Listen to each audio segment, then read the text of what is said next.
Football is a violent sport, which is what makes evaluating players still in high school so difficult. With how prevalent injuries are at all levels, it's tough to predict who will actually make it to the NFL. That's what makes things like the USA Today All-USA High School Football Team so intriguing. These young men were among the best of the best, but many of them never found NFL greatness. Today, we're taking a look back at the 2000 USA Today All-USA team and seeing what happened to all 25 players, starting with the offense. Joe Mauer, quarterback. Mauer was a multi-sport athlete in high school, dominating on the football field with 3,022 yards, 41 TDs, and 5 interceptions during his senior season to win the Gatorade National Player of the Year. He also averaged 20 points a game for his basketball team and destroyed the competition on the baseball diamond, striking out a single time during his 4-year high school career. He originally committed to play football at Florida State, but entered the MLB draft. The Twins picked him first overall in the 2001 draft, and he embarked on a long career as a professional catcher. Over a 15-year career spent entirely in Minnesota, Mauer batted .306 with 2,123 hits, 143 home runs, and 923 RBIs. He made 6 All-Star teams, won 5 Silver Sluggers, 3 Gold Gloves, 3 AL batting titles, and the 2009 AL MVP. Mauer was inducted into the Hall of Fame in 2024. During his early career, he also did some modeling for Perry Ellis and would later become a cover athlete for MLB The Show in 2010 and 2011. And he's far from the only athlete in the family. His older brother Jake was also picked by the Twins in the 2001 draft, though his selection came much later in the 23rd round. Some claim it was a ploy by the Twins to get Joe to sign, but the organization have always denied that. Regardless, Jake's playing days were over in 2005, and he went on to become a minor league manager. Another brother, Billy, pitched for the Twins for a few seasons before shoulder injuries forced him to retire. Nowadays, he owns a car dealership. While the brother's dad, Jake, didn't play pro ball, he did invent the Mauer quick swing tool to help kids practice hitting on their own, which played a major part in Joe's development as a hitter. Finally, cousin Ken Mauer was an NBA ref from 1987 to 2022, and another cousin, Mark, played college football for Nebraska in the late 70s and early 80s before starting a long coaching career. Kevin Jones, running back. In addition to his skill on the gridiron, Jones was a great track and field athlete. He decided to leave Pennsylvania and spurn Penn State to attend Virginia Tech. While he just missed out on playing with Mike Vick, Jones quickly established himself as a quality back, running for nearly 1,000 yards and 5 touchdowns as a freshman after Lee Suggs went down with an injury. The duo split carries the next season to form the Untouchables. Jones broke out in year 3, running for 1,647 yards and 21 touchdowns to make the All-American roster. He decided to forego his final season and enter the 2004 draft. The Lions picked him 30th overall, and Jones came out of the gate hot with 1,133 yards and 5 TDs to make the All-Rookie team.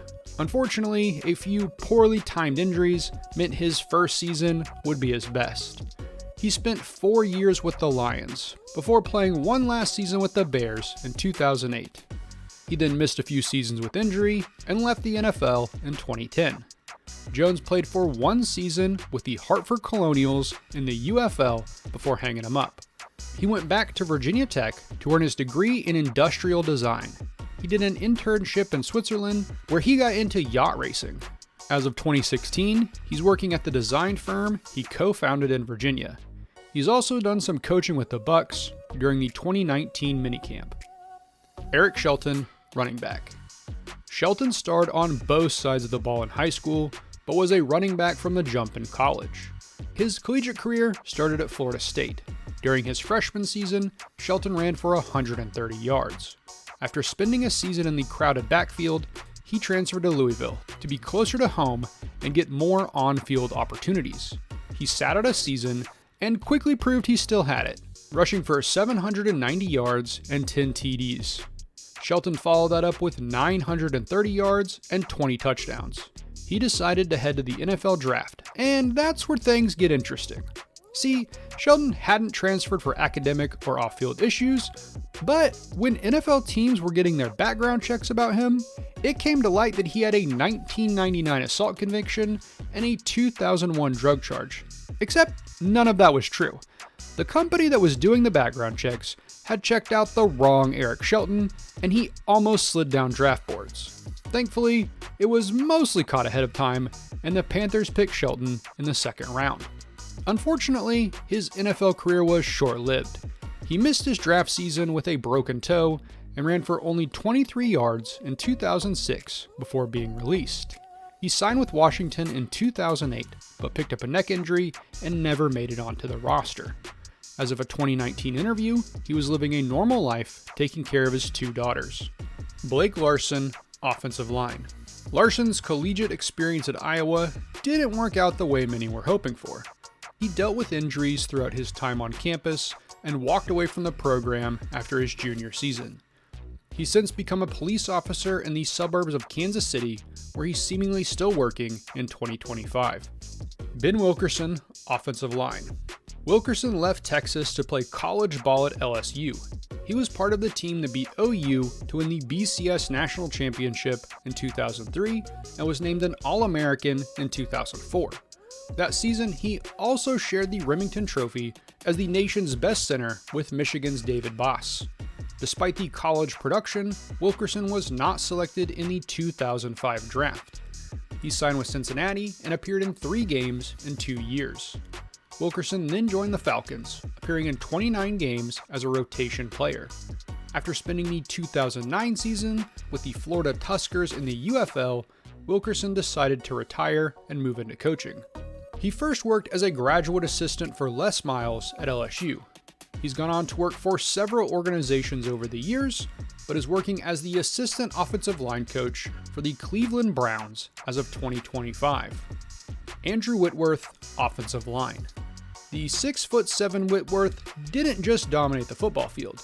He was also an accomplished golfer and tennis player in high school. He joined Wilkerson at LSU. After redshirting in 2001, he became a starter, helping the team win that title in 2003.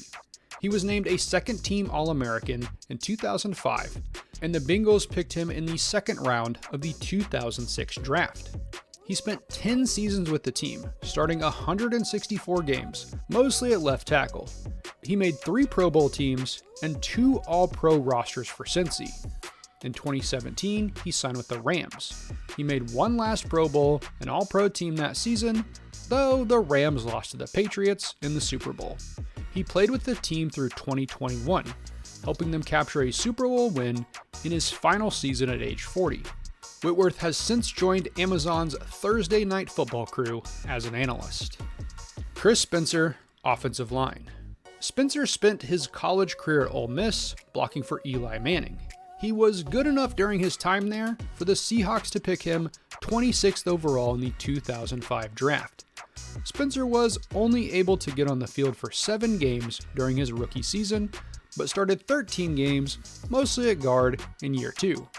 After that, Spencer was the locked-in starter at center during his final 4 seasons in Seattle.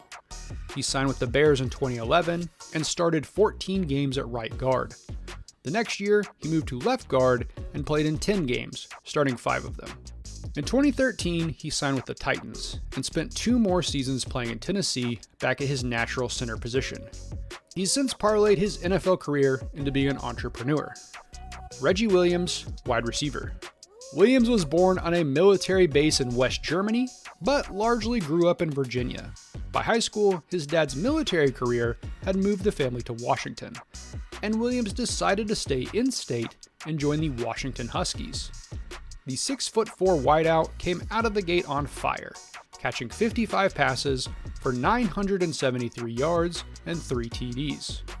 He upped that to 94 passes for 1,454 yards and 11 touchdowns as a sophomore to make the All-American roster. Williams' numbers fell off slightly as a junior, dipping to 89 catches for 1,109 yards and 8 TDs. The Jaguars picked Williams 9th overall in the 2004 draft. His rookie year was disappointing, but Williams started to turn things around in year 2 before a concussion caused him to regress midway through the season. He came back with a vengeance in 2006, catching 52 passes for 616 yards and 4 touchdowns. It's worth noting he was on pace to have an even better season before quarterback Byron Leftwich went down with an ankle injury midway through the season. In 2007, he only started 6 games, but caught 38 passes for 629 yards and a career-high 10 touchdowns. His numbers dropped off in 2008, and he spent the 2009 season completely out of football. Williams signed with the Seahawks in 2010, but was released before the season started. He played a few years in the UFL and CFL before retiring in 2013. As of 2022, he was living in Houston, taking care of his 3 sons, Rush, Raider, and Rocket. I'm not sure if they'll all turn into top-level prospects, but Rush did just pick up his first D1 offer in 2025. The Oregon Ducks have officially offered the 8th grader. Roscoe Crosby, wide receiver. Like Maurer, Crosby was great at baseball and football. He was ranked as a top 5 baseball prospect, and the Royals drafted him despite him saying that he wanted to play college football. They still signed him to be a part-time player, giving him a $1.7 million signing bonus. Crosby started his journey at Clemson. As a freshman, he appeared in 9 games, catching 23 passes for 396 yards and 3 TDs. After that season, he went to the Florida Instructional League to practice for his pro baseball career. During his stay, he got homesick, and 5 of his friends came to visit him, but tragically, they were involved in a car accident. 3 of the 5 friends passed away. Soon after, Crosby learned he'd torn a tendon in his elbow and would miss the entire 2002 season for both sports. In 2003, he was dealt another tragedy when his brother died while swimming, leaving Crosby even more of an emotional wreck. Soon after, he was out of both sports. The guy who wowed scouts on the diamond and gridiron just a few years ago didn't have it in him anymore. He moved back to South Carolina and worked as a counselor at a wilderness camp. He's since gone on to use his experience as a recruit to become an advisor and student coach with Clemson. As of 2025, he's working as a mentor and counselor. Mark LeVoir, tight end. LeVoir made this list as a tight end, but he converted to offensive tackle when he signed with Notre Dame. He started 37 straight games for the Irish, but went unselected in the 2006 NFL Draft. The Bears signed him as an undrafted free agent, and he spent a few years on the team's practice squad. In 2007, he signed with the Rams, but never appeared in a game. He signed with the Patriots in the next season, playing in 32 games over 3 seasons and starting 2. In 2011, he started one of 3 games for Baltimore before being waived and picked up by the Rams for a second time, where he started 3 of 7 games to end his career. LeVoir earned his business degree from the Wharton School in 2010 and has been working in sales since. As of 2025, he's a global account director for a major company. Kelly Baraka, athlete. Baraka went to Michigan and was supposed to play running back. Unfortunately, he was arrested twice for marijuana possession and suspended for his freshman season. While Baraka was on track to return in 2002, he was ultimately kicked off the team due to off-field issues. He's mostly been out of the public eye in the years since, though he was training for a boxing career in 2012. Baraka also did a short stint in an indoor football league and even took part in a bit of MMA fighting.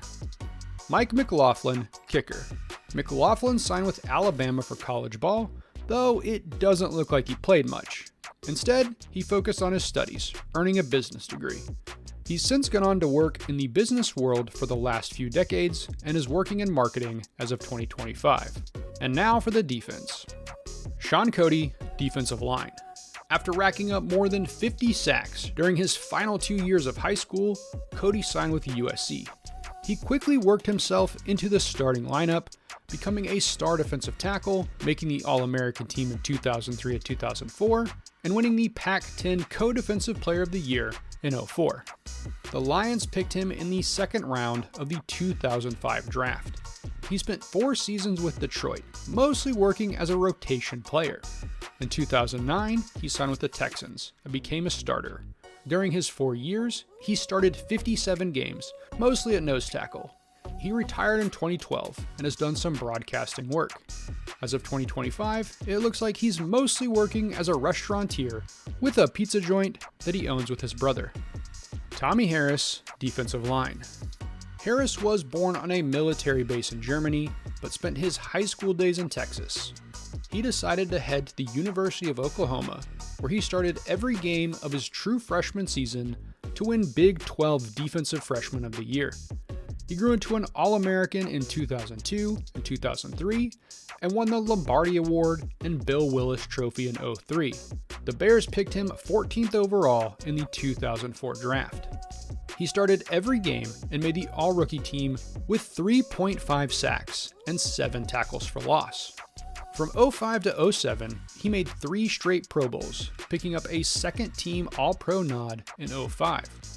Harris spent 7 years in Chicago, racking up 51 tackles and 28.5 sacks. After his 3 Pro Bowl seasons, he started to deal with consistent injuries, which hurt his production. In 2011, he signed with the Colts, but was released before the season and signed with the Chargers. He played in San Diego for 1 season. Sadly, his wife Ashley suddenly passed away in 2012, and Harris decided to retire to raise his 2 kids. His daughter passed away 2 years later, and it was revealed in 2017 that his agent was stealing money from his charity. Harris's father died in 2020, and he released a book cataloging his struggles in 2021. As of 2025, he's working as a public speaker and with his charity. Marquise Hill, defensive line. Hill signed to play defensive end with the LSU Tigers. He became a BCS national champion in 2003 and decided to leave school in 2004 to enter the NFL draft. The Patriots selected him in the second round. Hill spent 3 seasons with the team, seeing action in 13 games and totaling 3 tackles. Tragically, Hill and his friend Ashley Blasio were involved in a jet ski accident. Neither were wearing flotation devices. Blasio was rescued and later said that Hill saved her life by helping her keep calm until she could grab a buoy. Hill's body was found the next day. He passed away at just 24 years old. The Patriots wore an insignia of his number on the back of their helmets during their near-perfect 2007 season, and Jarvis Green, who had been Hill's teammate at LSU, wore Hill's shoulder pads for the season. Anttaj Hawthorne, defensive line. Hawthorne played his college ball at Wisconsin. The 2-time All-Big Ten player and 1-time All-American played well enough for the Raiders to pick him in the 6th round of the 2005 NFL Draft. He played in 18 games over 2 seasons, totaling 17 tackles. Hawthorne did a stint in NFL Europe in 2006, helping the Frankfurt Galaxy win a World Bowl. In 2008, he joined the Arizona Rattlers in the Arena Football League, where he won 3 straight Arena Bowls from 2012 to 2014 and made 2 All-Arena teams in 2010 and 2011. He's since gone on to work with several nonprofits involved with athletics and the military. Michael-Jorden Craven, linebacker. Craven, born just a few months after the GOAT basketball player he was named after won a national title with North Carolina, was a 2-sport athlete at Stanford, playing football and baseball. As far as I can tell, he didn't play much in either sport, but he did earn his degree. He's gone on to start a career as an actor and stuntman, featuring in the TV show Quantum Leap and films like Zack Snyder's Justice League. His most recent credit is appearing in 5 episodes of Days of Our Lives. Kevin Simon, linebacker. Simon played college ball at Tennessee. During his 4 seasons, he was named a 2-time All-SEC player. Washington picked him in the 7th round of the 2006 draft. He spent a summer on the training camp roster before leaving his playing days behind. Soon after, he'd returned to Tennessee to work as a graduate assistant. He worked as a scout for the Cowboys from 2009 to 2016. Simon joined the Falcons in the same position from 2016 to 2018, and then rejoined the Tennessee Volunteers as a coach. As of 2022, he's working as the linebackers coach and head of college scouting for a Tennessee high school. Leon Williams, linebacker. Williams left New York to play for Miami. After redshirting, he spent time on special teams. As a sophomore, he rotated into the linebacking core behind Jonathan Vilma. He was supposed to take over as the starting middle linebacker in 04, but a hand injury knocked him out of a few games, limiting him to just 5 starts. In 05, he started every game and was a semifinalist for the Butkus Award. The Browns picked him in the 4th round of the 2006 draft. He started 3 of 16 games, racking up 42 tackles, 2 tackles for loss, and 1 sack. The next year, he started 9 games, picking up 85 tackles, 4 sacks, and 5 tackles for loss. In 08, he moved to a backup role, and Cleveland waived him ahead of the 2009 season. He spent a year playing in the UFL before the Cowboys signed him in 2010. He played in 11 games, spending most of his time on special teams. He spent a year out of the NFL, but the Chiefs signed him in 2012. Williams played in 4 games and retired after the season. As of 2023, it looks like he's enjoying his post-playing career and working as a photographer. Ernest Shazor, defensive back. Shazor played college ball at Michigan. After his redshirt season, he appeared in 12 games as a reserve safety in 2002. He became the starter in 2003, racking up 57 tackles and 2 INTs. The next year, he continued to improve, making the first team All-American squad and finishing as a finalist for the Jim Thorpe Award. He decided to skip his final year of eligibility and enter the draft. He wasn't selected, but signed with the Cardinals as a free agent. He played in 2 games during his lone season at the NFL level. He then signed to play in the Arena League in 06, but never reported to training camp and was waived. He has since completely fallen out of the public eye. Matt Ware, defensive back. Like several players on this list, Ware was good enough to play 2 sports at the next level. He joined UCLA for college ball and was picked by the Seattle Mariners in the 2001 MLB draft. Ware played in the minors for 2 years while playing for the Bruins. He picked off 8 passes during his 3-year run, and the Eagles picked him in the 3rd round of the 2004 draft. During his 2 seasons in Philly, he was a rotation player in the secondary and played on special teams. Ware also had a game-winning touchdown in 05, returning a blocked field goal for a score. In 06, he signed with the Cardinals. Ware spent 5 seasons in Arizona, filling a similar role as a rotation and special teams player. He got the lone interception of his career in 2009 and was out of the NFL just before the 2011 season. He spent 2 years out of football, working as a personal trainer and firefighter before signing to play with the Toronto Argonauts in 2014.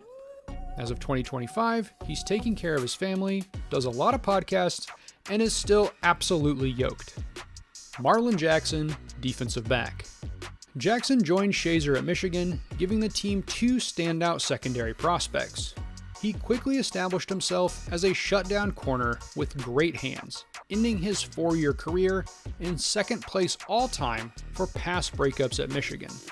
In 2002, the sophomore was named to the Pro Football Weekly All-American team. He was a consensus All-American in 04, giving Michigan 2 All-Americans in the secondary. The Colts picked him 29th overall in the 2005 draft. He spent 5 years in Indy, slowly growing into a full-time starter by 2007, though his real ascension came during the 2006 playoffs. Jackson picked off a Tom Brady pass with 18 seconds left in the AFC Championship game to send the Colts to the Super Bowl, which they won. With things looking up in the 08 season, Jackson picked up a knee injury during practice and missed most of the season. In 09, he was only able to play in 4 games and was cut. The Eagles brought him in on a 2-year deal, but he ruptured his right Achilles in minicamp and never played again. Jackson did some local broadcast work in Indianapolis for a few years after retiring, but as of 2025, he's working for a few nonprofits focused on youth and real estate development. Antrel Rolle, defensive back. Rolle stayed in state to play for Miami. He was one of 4 true freshmen to letter in 2001, appearing in 8 games and getting 1 INT as the Canes won a title. He started 11 games as a sophomore and earned first-team All-Big East honors. The next year, he took his game to another level, making the third-team All-American roster. Rolle saved his best for last, becoming a unanimous All-American and winning the Jack Tatum Trophy as the top DB in the country, giving Miami back-to-back Tatum winners, as Sean Taylor had won it the year before. The Cardinals picked him 8th overall in the 2005 draft. He was named a starter as a rookie, but picked up a knee injury after just 5 games that forced him to miss the rest of the season. Rolle came back and started 24 straight games at cornerback, but a few disappointing performances in year 3 led to him falling on the depth chart. Still, he had 5 interceptions that season, taking 3 back for touchdowns. Ahead of the 2008 season, the Cards converted him to free safety. It turned out to be a great move for the former Hurricane. He started every game he was healthy for and made his first Pro Bowl in 2009. However, the team released him in the offseason, hoping to re-sign him and avoid his roster bonus. Instead, he signed a 5-year deal with the Giants, making him the highest paid safety in league history to that point. He spent 5 years as a starting safety for the Giants, making 2 more Pro Bowls and 2 All-Pro teams in 2010 and 2013. He also helped the team win a Super Bowl in 2011. Rolle signed with the Bears in 2015, but played in just 7 games and was released that offseason, with 2 seasons left on his contract. In 2016, he officially retired from football. Over his career, he racked up 834 tackles, 4 sacks, 26 interceptions, and 5 defensive touchdowns. As of 2025, he's enjoying retired life and taking care of his family. He's also done some youth coaching. Again, I don't know if he'll be a top athlete, but Rolle's Instagram claims his son Antrel Jr. was an All-American at the 9 and under level. Hard to put too much stock into someone that early, but good for him. Ryan Wimberley, punter. In high school, Wimberley averaged 49.2 yards per punt as a senior, which would have led the NCAA in NFL, so he was expected to be something of a can't-miss punter. Wimberley signed to play at Oklahoma State. He redshirted a year and then backed up Cole Farden in 2002. After that, he's not listed on any depth chart for the team. In fact, he disappears from the public eye entirely. Though, for what it's worth, my man had great hair. And that wraps up the 2000 USA Today All-American squad. I'll be back with the next team in a few weeks, but if you have any ideas for future football videos you'd like to see, please share them below.